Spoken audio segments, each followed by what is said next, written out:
in a lousy mood, if you want to know the truth. I want to start with my pal, Don Luskin, right away. You know, I'm reading a report here. Treasury man Paulson gave an interview at one of the news services. I've never heard him so bearish. What's going on here? Paulson's bearish, Bush is bearish, Bernanke's bearish.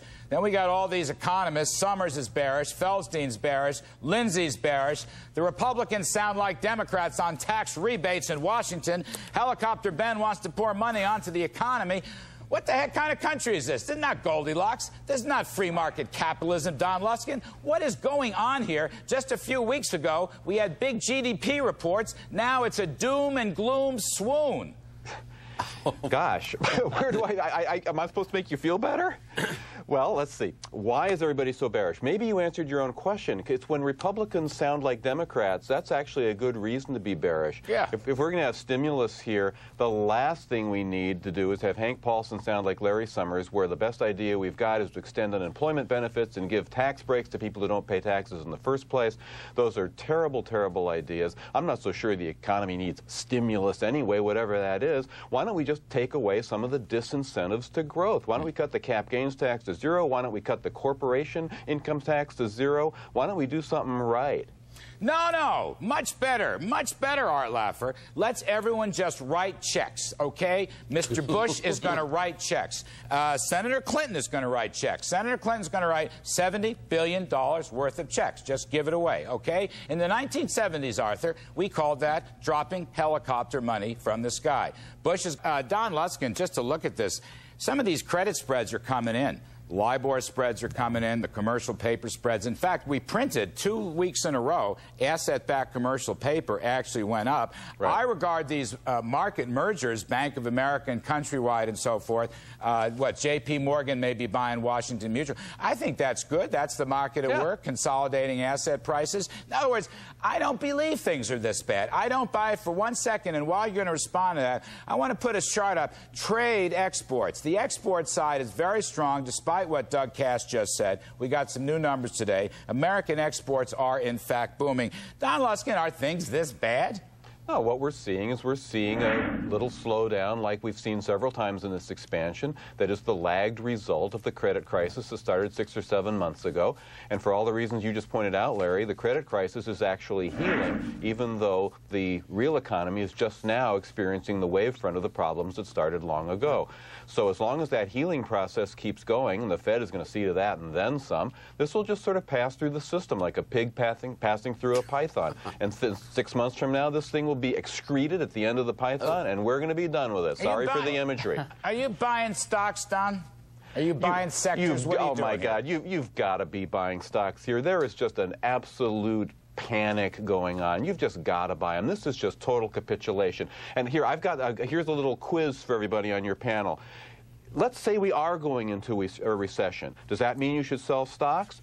Well, if you go back and look at every single recession since World War II, and there have been 11 of them, you know what the total return for the S&P has been on average during those recessions? It's been positive 9%.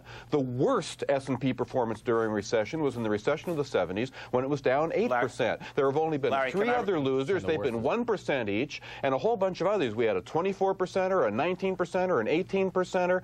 You do not want to be selling stocks here, especially when they're so cheap. Yeah, so about this Luskin strategy, sometimes you buy when things look darkest. I agree with Don Luskin 100% on everything he said, except for the last part about what happened to the pig.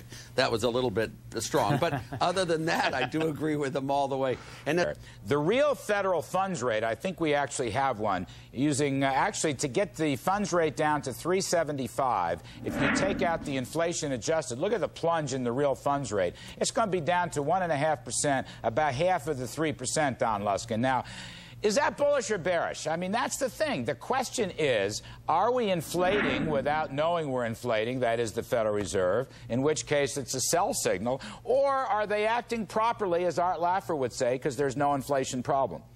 Well, you talk to these people behind closed doors, and they know full well there's an inflation problem. They just don't dare do anything about it. You were talking earlier about the dynamic of the market dissing Ben Bernanke and acting like it doesn't believe him. I think what's actually happening here is that the Fed is under speculative attack, that Ben Bernanke is the Neville Chamberlain of monetary policy. Ooh. He says, okay, I'll give you 25 basis points, and the market turns right around and demands 50. Yesterday he said, okay, I'll give you 50. And what do you know? Today the market's demanding 75. This is exactly like George Soros attacking the Bank of England in 1992 to break the pound. And you talk to Federal Reserve Board governors behind closed doors, you talk to Bank of England directors behind closed doors, they use this expression, speculative attack. But they know they are under speculative attack. Monetary are surprisingly almost incredibly quiet during this political discussion, and I happen to know that you write and blog and talk a lot about the interaction between politics, policy, stocks, and the economy. Speak up, young man. Speak up. What is your opinion? Okay, here's my view. Here's my view. I think we face one really terrible, unique political threat right now in the person of Barack Obama. When he won in Iowa, the media, within minutes, anointed him as this incredible combination of Mahatma Gandhi, Robert F. Kennedy, Martin Luther King, and Jesus Christ.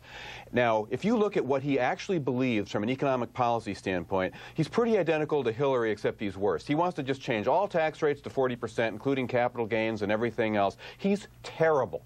If he gets elected and he comes in on this sort of magic charisma carpet where the American people just bow down to this charming, wonderful miracle man, and we'll just give him anything he wants because he'll bring us together, and he's changed, and he's new, and he's different. Plus on that the would be an absolute tragedy. On the same night, there was Huckabee. Larry, the last thing this economy cannot stand to have a liberal with a charismatic mandate. That's the deal. Now, that's Larry, that's not... Larry, that's not the threat. The threat is a decade of imprudent risk-taking. Dougie, hold on. Yeah, look, risk-taking. I haven't heard any Democrat talk about risk-taking. All they want to do is punish risk-takers. Don Luskin, I've tried to make this point. I know the jobs number came out the next day, and it was a bad number. But I felt then, Don, and I agree with you now tonight, that there is still a hangover. I believe Obama is the favorite in the Democratic primary. I do not think that's good for economic growth. Having said that, though,